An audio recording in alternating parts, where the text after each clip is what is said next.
미국의 대반격이라. 석유왕국도 무너진다. 이게 무슨 말일까요? 일단 여러분, 이 지표부터 먼저 한번 보시죠. 이 지표를 보면요. 미국 텍사스산 중진류 가격입니다. WTI 73.18달러입니다. 시장에서 예상하기로는요. 연말이 가면 갈수록 석유의 가격은 올라가고 내년에는 뭐 배럴당 120달러까지도 갈 수 있다. 이런 전망들이 무수하게 나왔었잖아요. 사실.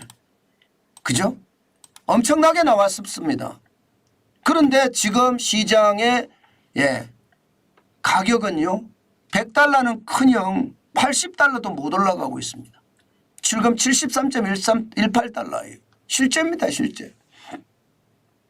제가 여러분에게 예측을 해드리기도 중동전쟁 때 이게 더 확산이 되면 아마 국제유가 폭등할 거다.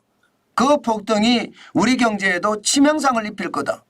그리고 세계 경제의 치명상은 더 강화될 거다. 이런 말씀을 드렸는데 사실상 이스라엘 하마스 전쟁이요. 6.54% 오르고 다시 내렸습니다. 12월 18일 현재 73.18달러니까 배럴당 말입니다.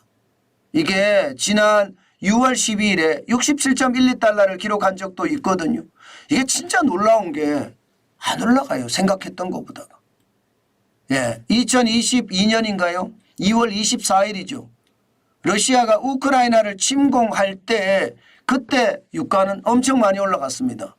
1월 달에 말입니다. 배럴당 76.13달러였는데 3월 13일에는 123.70달러까지 올라갔거든요. 굉장히 많이 올라갔어요. 유가가요.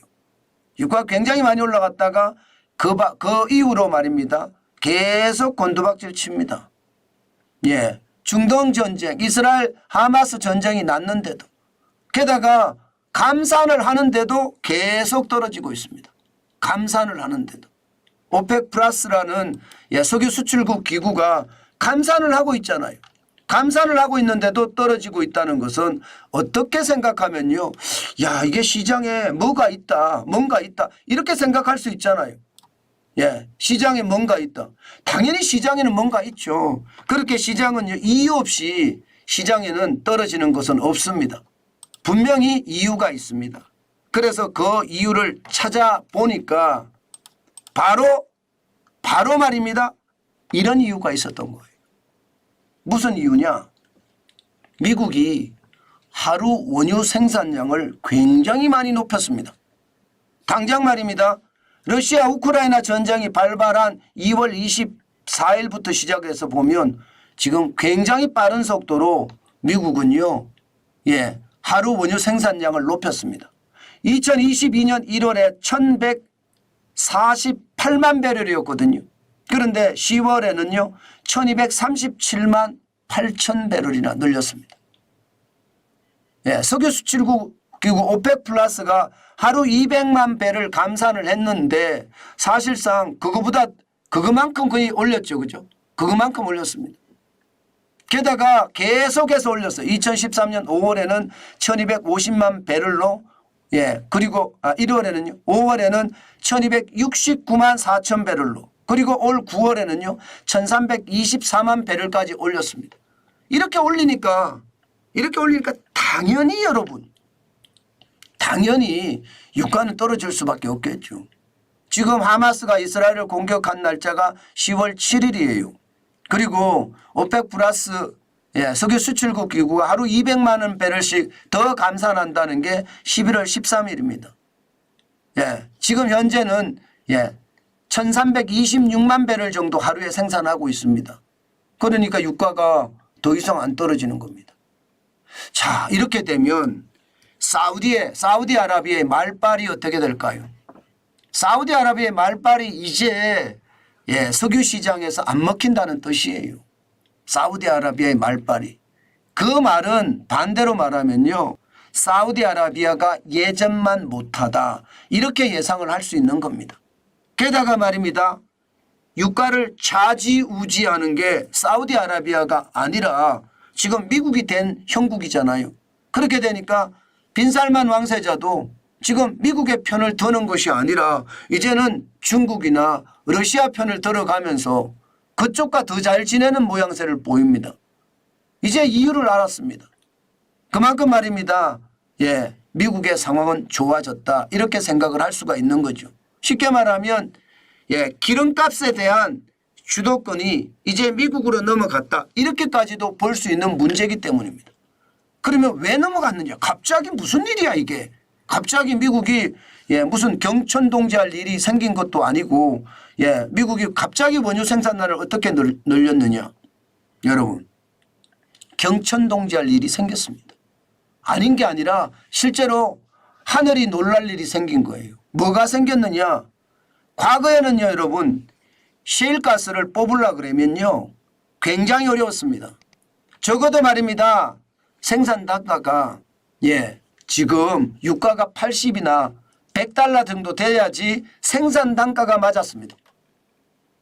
그런데 지금은요 기술 혁신을 해서요 유가가 40달러가 돼도 예 생산 단가를 맞출 수 있다고 합니다. 그만큼 셰일가스를 뽑는 것도 이제 기술이 발전돼서요 달라졌다는 뜻이죠. 이게 셰일가스라는 게 기름은 기름인데요. 예, 지금 석유를 뽑아내는 것보다가 더 깊은 곳에 안반과 안반 사이에 끼어 있는 게 이게 셰일가스거든요. 이 셰일 오일을 뽑아내는 것은요 더 강력한 어떤 진공 상태에서 뽑아낼 수 있는 것 그리고 뽑아내는 구멍이 굉장히 커진 거예요. 한 번에 뽑아 올리는 양이 커졌고요. 깊이도 굉장히 깊게 들어가는 거죠. 과거에는요. 들어가는 그 깊이가 예, 뭐 1.6km, 1.6km 정도 됐다면요. 지금은 3km까지 밑으로 내려갈 수 있는 그런 시추 예, 방법이 됐다는 것. 기술 진보가 됐다는 것. 1.6km 내려갈 때보다 예, 2km나 3km 내려가면 원유가 고여 있는 게 많을 테니까 뽑아 올리는 양도 많아지겠죠. 예, 게다가 예, 이 시추 구멍의 넓이도 더 크게 만들어서 더 많이 뽑아내니까 이제는요, 예, 40달러, 유가가 40달러가 되더라도 예, 손익분기점에 맞출 수 있다는 거예요. 이것이 말입니다. 결국 미국의 경천동지할 일이었습니다. 이렇게 되면 여러분 결국 앞으로 셰일가스에 대한 문제 아마 굉장히 달라질 수도 있을 겁니다. 예, 오펙 플러스가 계속 원유를 감산하면서 예, 유가를 조정해 왔는데 이제 오펙 플러스의 어떤 유가 조정도 별 의미가 없다는 거예요. 여러분 2022년 1월부터 예, 유가를 계속 정산을 하다가요. 예, 2022년 11월부터 시작해서 약간씩 줄여가더니 11월 달에는 200만 배럴씩 그리고 올해 5월 달은 116만 배럴 올해 7월 달은 100만 배럴 이렇게까지 내렸는데도 유가의 변동이 그렇게 크지 않다는 것은 결국 사우디아라비아나 이런 나라들이 위기감을 느낄 수밖에 없는 구조다 이렇게 생각이 듭니다. 옛날처럼 말입니다. 오일 쇼크의 위력은 옛날처럼 강하지 않겠구나. 참 그런 생각도 많이 하게 되네요. 참 이것을 보면서 여러분 세상은요 그렇게 점점 발전하고 그렇게 점점 변해간다는 뜻이겠죠. 저는 이것을 보면서 어떤 생각을 하게 됐냐면요. 이게 사실 셰일가스 업체들 죽이기 위해서 이게 사우디아라비아나 아니면 중동의 여러 나라들은 굉장히 신경을 썼거든요. 그런데 결국 신경을 쓰다 보니까 셰일가스 업체들이 줄줄이 파산도 하고요. 그러면서 그 와중에 더 많은 성장을 거듭한 끝에 결국은 상황을 뒤집어 놔 버렸다. 저는 그렇게 생각이 듭니다. 그렇게 생각이 들어요. 결국 시장에는요 그만한 어떤 힘을 가지고 있었다는 이야기고 억압을 하면 억압을 하는 만큼 더 큰 혁신이 이루어졌다는 거. 저는 여기에서 우리가 배워야 될 점이 참 많다는 생각이 듭니다. 지금 우리 경제가 그렇잖아요. 우리 경제가 그 어느 때보다 사실은 굉장히 위험하잖아요. 그죠? 사실은 굉장히 위험합니다. 이 경제를 살릴 수 있는 방법은 혁신밖에 없거든요. 혁신을 이루지 않고 자꾸 변죽만 울리면요. 오히려 경제의 불안감이 더 커져서 결국은 디플레이션의 공포가 저는 온다고 봅니다. 저는 윤석열 정부가 이 셰일가스가 생존하게 된 배경을 쭉 보면요. 결국은 기술의 진보와 기술의 혁신이었습니다. 이재용 삼성전자 회장이 초격차 기술을 강조한 것은 어쩌면 그런 맥락에서 볼 수 있을 것 같습니다.